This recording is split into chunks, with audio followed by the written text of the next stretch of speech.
Do you have any concern that Tucker Carlson's interview with Vladimir Putin could further erode support for Ukraine aid in the United States?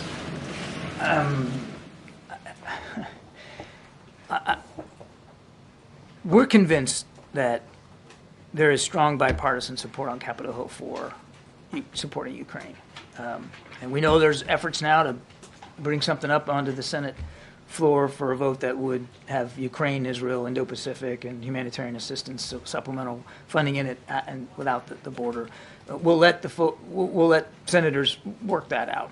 The president believes that support for Ukraine is critical, particularly right now, as Russia continues to try to hit their defense industrial base, continue to hit their units on that battlefront from east to south. It's vital, and he's confident that, and based on the meetings he's had with leaders on Capitol Hill and the discussions he's had, certainly over recent weeks, that again the leadership, even on the House side, the leadership is solidly in support of supporting Ukraine. Now, how they're going to be affected or impacted by a television interview, I couldn't begin to guess. I guess I'm asking beyond just Congress, among the American people, many of whom, watch Tucker Carlson's show and are inclined already to be skeptical of American support for Ukraine. Would hearing directly from Putin potentially erode that further, not just in the halls of Congress, but among the people? I think the American people know well who's at fault here, and I think they know that there was no grounds whatsoever for the invasion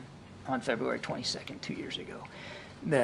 He invaded a neighboring country without provocation. Ukraine wasn't a threat to anybody, and the American people understand that. And the American people understand what Ukraine's fighting for. And all they're asking for is our help. They're not asking for American boots on the ground.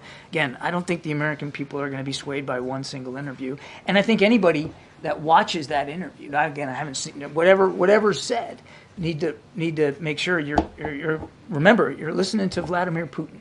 And you shouldn't take at face value anything he has to say.